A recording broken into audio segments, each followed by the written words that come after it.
I'm going to use fictitious names and not reveal any stuff that could be used to identify the parties. As such, I'll be referring to myself as Pete and my fiancée as Laura. I and Laura officially started dating 6 years ago, got engaged 2 years ago, and had been living together for about 16 months when all this happened. I have a good job working for a supplier to the forest industry, while Laura works in the front office of a medical practice. Her office is located about 20 minutes away from our small town in one of the nearby larger towns. Being small, our town is a tight-knit community. It's surrounded by the great outdoors, while being just a short drive from a cluster of larger towns with all the amenities one needs to live well. My relationship with Laura was awesome in every way, and there were no warning signs of problems. The only thing that somewhat concerned me was that Laura was divorced. She told me that she and her husband married young and just grew apart. Since all that happened more than 5 years before we met, I didn't see the need to investigate the matter and just accepted her explanation. Back then, Laura was living in Portland, and after her divorce, she got a job and moved back home with her parents who live in one of the nearby towns I previously described. In addition to being divorced, another thing that my friends teased me about was the fact that Laura was nearly 6 years older than me, but nonetheless, they all took turns giving me grief about it, calling me cougar prey. In fairness to Laura, I must say that they all really liked her, and so did their significant others. She was part of our tribe. Now I'll get to the night where things imploded. I, along with 3 other friends, went on a fishing weekend. This is something we do several times per year. There's a tributary to the Columbia River up in the Pacific Northwest, just a short drive from our homes, and the fishing there is awesome. Though it's close by, we stay at a cabin right on the water and just do manly things while there, no women allowed. We just fish, do some hiking, chop wood, eat like pigs, drink a little, and smoke a few cigars. It's a great time, and we've been doing this for about 9 years now. On these weekends, we all take Friday off and meet up at the cabin after work on Thursday evening. We usually stay over 2 nights, then head back home in time for Saturday dinner and spend the rest of the weekend with our ladies. For this particular trip, we all arrived on Thursday evening like normal and cooked up some steaks. After dinner, we were sitting around the fire pit, talking and sipping on bourbon when I got a call from one of the guys I work with. He told me that he and his wife were out for dinner in a nearby town and they saw Laura there. I asked him if he said hello or talked to Laura. He said he didn't because she was with other people. I told him he should have, as she was just out with some friends. He then reluctantly told me that Laura was initially there with 3 other women and they all left, but 10 minutes later, she came back in and sat down at the bar next to a guy. She hugged the guy and then started rubbing his back and then locked lips. I couldn't believe it and asked if she was still there, but he said no, advising they left together about 15 minutes ago. I thanked him and hung up. He then sent me a couple of pictures, including one of Laura and the guy passionately kissing. The dude in the picture looked like a total loser. I was obviously upset and checked her phone location and saw it was back at my house. I told my guys I had to go home and see what the heck was going on.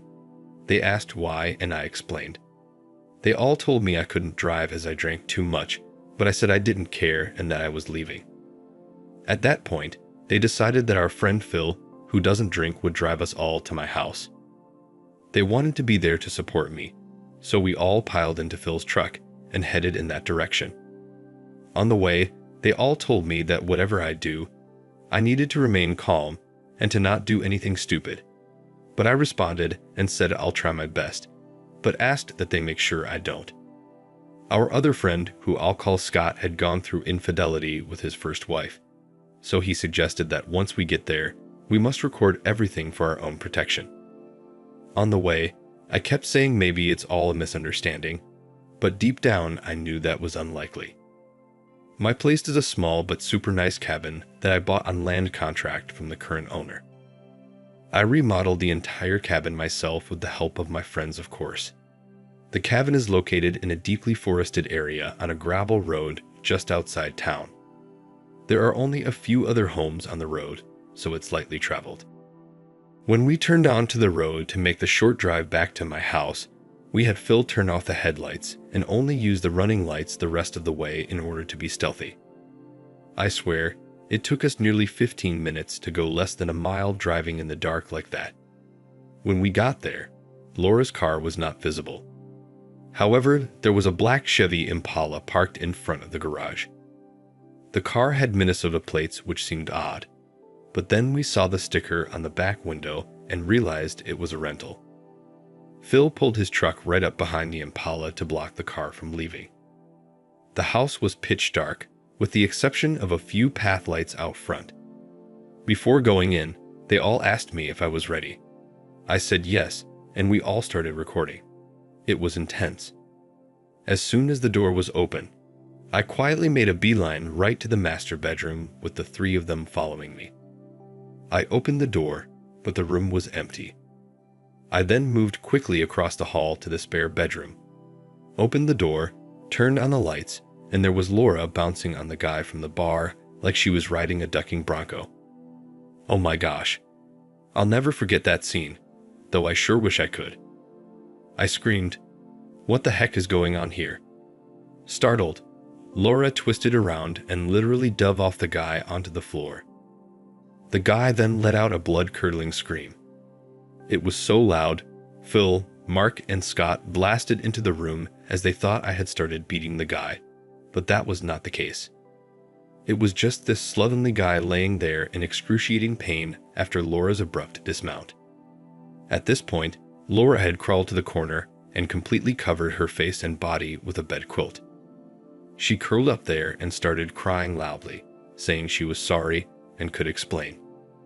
I then pulled the blanket and sheets off the bed, leaving the AP laying there in all his unglory, covering his stuff with both hands and wincing in pain and repeatedly apologizing. I asked the guy his name.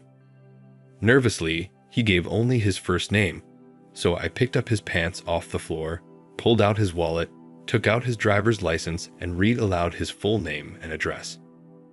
I then had Scott take a couple of pictures of the license for me. I then asked how he knew Laura. He said they used to work together. I asked how long he'd been ducking her. He said it was just this one time. I laughed and said, "You're lying." The guy then said he and Laura dated 9 or 10 years ago when they worked together, but this was the first time they had met up since. Keep in mind, at this point, my guys were still recording everything and Laura was still hiding under the quilt in the corner crying. Through it all, I stayed strong, surprisingly. I eventually told the guy it was time for him to leave. He got up and went for his clothes, still holding his junk in pain. I told him, "Hold on, you're not getting your clothes unless you take your little lady with you." Hearing this, Laura started crying harder, pleading with me not to make her go. The dude then told me, "Please man, just let me go and you'll never hear from me again." I told him that we parked behind him and will be glad to move as soon as he and his little lady leave the house. The AP then started coaxing Laura to go with him so he could leave. She refused and started sobbing for mercy like a mental patient. Finally, after nearly 45 minutes of this lunacy, she agreed to leave. I handed the guy his clothes, and he slowly got dressed, clearly still in pain. Laura wasn't moving though, so I told the guy his little lady needs to get dressed and get out. Laura started again to insanely cry, but eventually got dressed and walked outside with her AP. Just before Phil was about to move the truck, Scott suggested that we load up the guy's car with all of Laura's stuff. This way, I could fully get rid of her in one night. I agreed, and we began the task. We went to the bedroom and just started grabbing her clothes off hangers. All her shoes, brass, panties, makeup, personal products, keepsakes, jewelry, you name it. We combed the entire place until we got everything of Laura's we could find. We jammed the trunk and back seat so full that the trunk barely closed and the back window was completely blocked by her stuff piled to the roof. Impalas are big cars with huge trunks, so you can imagine just how much we had to jam in that trunk to fill it up. During the time we were putting her things in the car, Laura had stopped crying and just appeared to be in shock. She just sat there staring straight ahead without blinking, shaking like she was freezing. Whether she was faking the shakes, who knows, but the scene was dramatic nonetheless. Meanwhile, her AP sat head down behind the wheel looking at stuff on his phone. We figured he was probably searching for the nearest walk-in clinic or emergency room to get his junk examined. After everything was packed, we moved the truck and they drove off. We all decided to stay at my house that night. In the morning, we loaded the soiled mattress and a few things we missed into the truck. I drove Laura's car and Mark rode with me as he led the way over to Laura's mom's house, while Phil and Scott followed in the truck. On the way, I called her mom to let her know we were coming over. To my surprise, Laura wasn't there. We all wondered where she spent the night. When we arrived, I went in to explain to her mom what happened, but didn't share any of the videos. I had a lot of respect for Laura's mom and didn't want to upset her more than she already was. Our conversation was very emotional. I left Laura's car in the driveway and gave the keys to her mom. She opened the garage door and we moved the mattress and various miscellaneous items into the garage. On the way back to my house, we stopped at Ace Hardware and picked up new door locks. We went to my house, changed out the locks, and then we all headed back to the cabin. We spent the rest of Friday and Saturday doing all the normal things we do out there, and my friends were making sure they kept me in good spirits. Surprisingly, I handled everything well. While I was obviously upset, I didn't break down once, but I kept focusing on the bright side and my future. Laura tried reaching me all weekend, but I turned my phone off and just ignored her. In the end, I realized how lucky I was to find out what kind of woman Laura was before marrying her. I admitted to my guys that I was planning to ask her to marry me sometime in the near future, but I guess she really blew things that night in more ways than one. Laura and I were done, and there's absolutely no chance for reconciliation of any kind, not even a friendship. I'm completely done and would prefer to never see or hear from her again. Some might say my stance is extreme, but I would tell those people you can't really understand the situation unless you've experienced it yourself. I know myself well, and the best thing for my sanity is for me to learn from this and move forward with my life. Moving forward without Laura was not as difficult as it sounds, as the Laura I loved for nearly 6 years died the night she gave herself to the other guy. For me, I don't give second chances to anyone. Burn me once and we're done, and not just with women, but with everything. Now, just to put in some details about Laura and her lover boy. A few weeks later, I found out he's 39 years old, married with 2 teenage kids and lives in the Portland area. By the way, I'm 28 and Laura is almost 34. After I ended things with her, I reached out to the guy's wife through social media. As it turned out, she was already in the process of divorcing him, but he had been begging her to reconsider. The evidence I provided sealed their fate. What she then told me blew my mind. She said Laura and her husband worked together 11 years ago and had an affair. I interjected and said her husband told me they dated.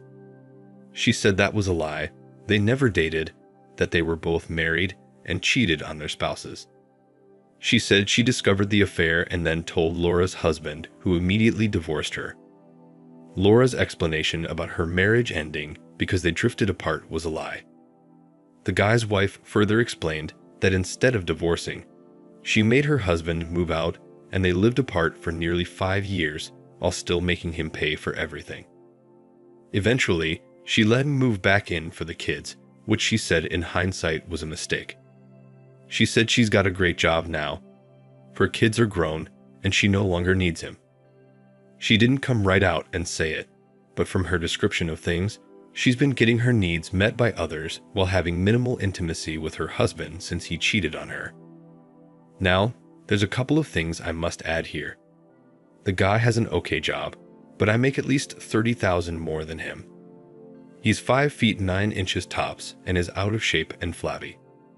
As far as looks go, he's average at best. I must also add that his package was well below average.